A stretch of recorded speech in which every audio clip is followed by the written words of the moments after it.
दोस्तों नमस्कार। भीम आर्मी के चीफ और आजाद समाज पार्टी के राष्ट्रीय अध्यक्ष चंद्रशेखर आजाद एक बार फिर विवादों के केंद्र में हैं। इस बार विवाद मनुस्मृति दहन दिवस को लेकर खड़ा हुआ है। चंद्रशेखर आजाद एक सोशल मीडिया पोस्ट के बाद जातिवादी संगठनों और कुछ सोशल मीडिया यूजर्स ने उनकी गिरफ्तारी की मांग तेज कर दी है। मामला इतना बढ़ गया कि उत्तर प्रदेश सरकार से लेकर पुलिस के शीर्ष अधिकारी तक को टैग करते हुए कार्रवाई की मांग की जा रही है। दरअसल 25 दिसंबर 1927 को संविधान निर्माता डॉक्टर भीमराव अंबेडकर ने ऐतिहासिक रूप से मनुस्मृति का दहन किया था।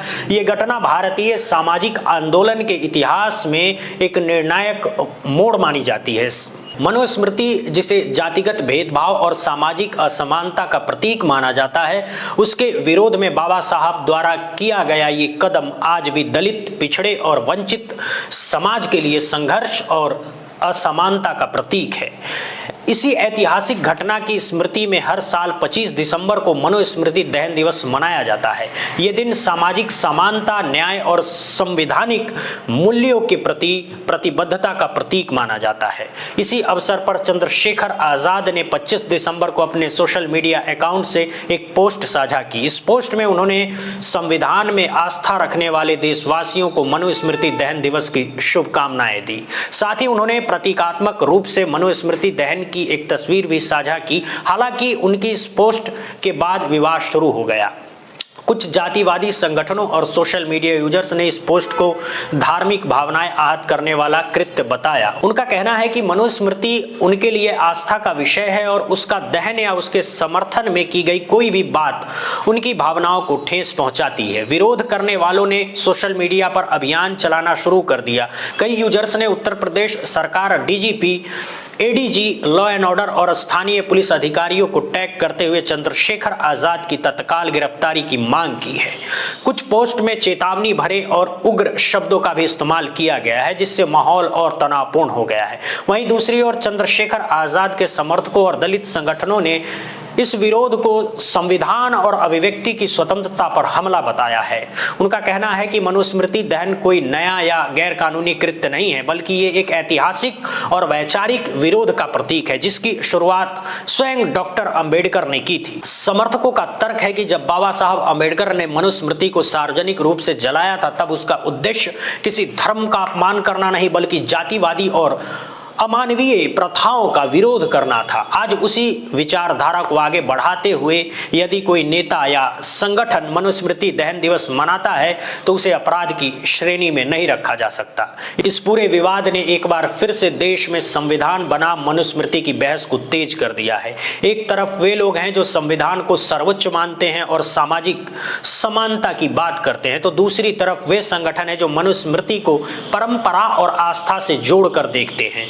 राजनीतिक दृष्टि से भी यह मामला काफी अहम माना जा रहा है। विपक्षी दलों का आरोप है कि दलित नेताओं को निशाना बनाकर उनके खिलाफ माहौल बनाया जा रहा है ताकि सामाजिक न्याय की आवाज को दबाया जा सके। वहीं कुछ लोग इसे जानबूझकर पैदा किया गया विवाद बता रहे हैं ताकि असली मुद्दों से ध्यान भटकाया जा सके।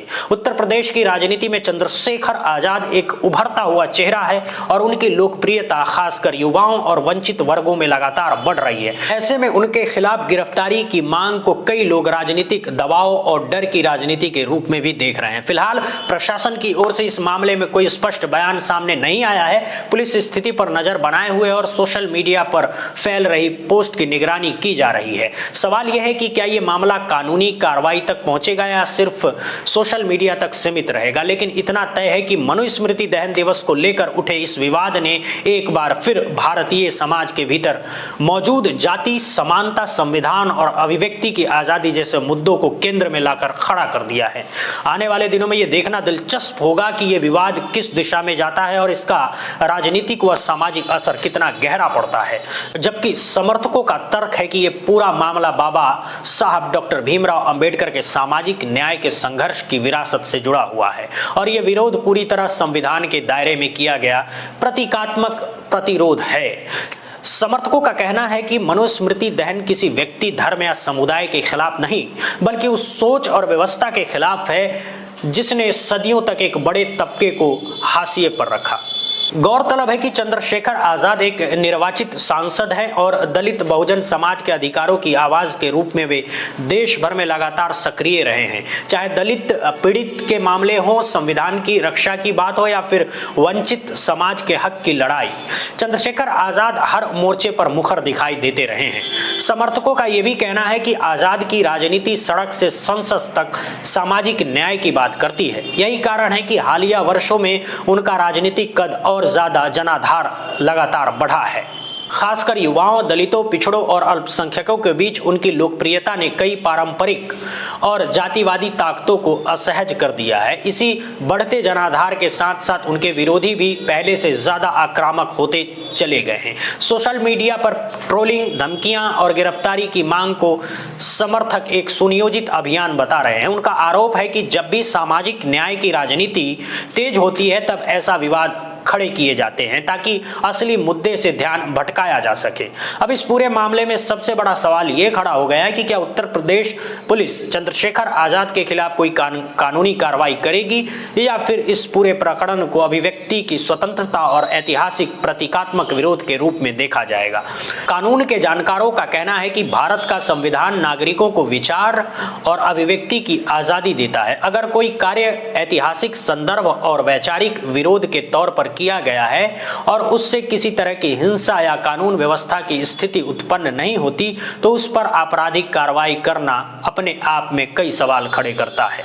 दूसरी ओर विरोध करने वाले संगठनों का कहना है कि उनकी आस्था को ठेस पहुंची है और ऐसे मामलों में सरकार को सख्ती दिखानी चाहिए। यही टकराव इस पूरे विवाद को और ज्यादा संवेदनशील बना रहा है।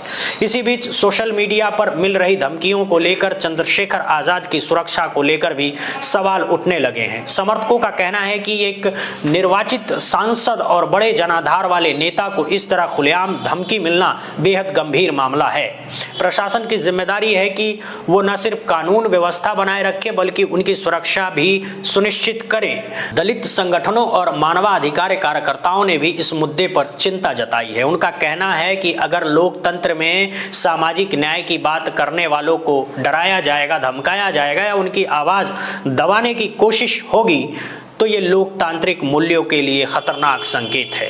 राजनीतिक गलियारों में भी इस मुद्दे को लेकर चर्चाएं तेज है। विपक्षी दलों का आरोप है कि सरकार चुनिंदा मामलों में ही सख्ती दिखाती है और दलित नेताओं के मामलों में कानून का इस्तेमाल दबाव बनाने के लिए किया जाता है। वहीं सत्ता पक्ष की ओर से फिलहाल कोई स्पष्ट और आधिकारिक प्रतिक्रिया सामने नहीं आई है। ऐसे में ये देखना बेहद अहम होगा कि आने वाले दिनों में प्रशासन क्या रुख अपनाता है।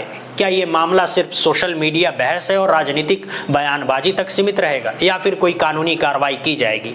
साथ ही ये भी सवाल है कि क्या सरकार और पुलिस अभिव्यक्ति की आज़ादी और ऐतिहासिक संदर्भों को ध्यान में रखेगी।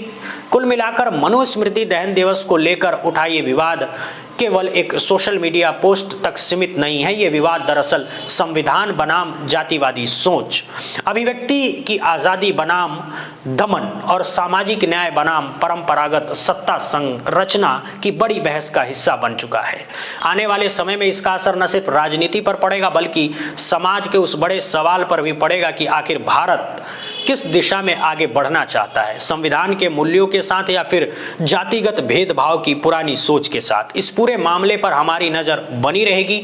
जैसे जैसे नई जानकारी सामने आएगी हम आपको लगातार अपडेट करते रहेंगे। इसी के साथ आज की इस चर्चा को यहीं विराम देता हूं। आपका बहुत बहुत धन्यवाद दोस्तों, बहुत बहुत धन्यवाद।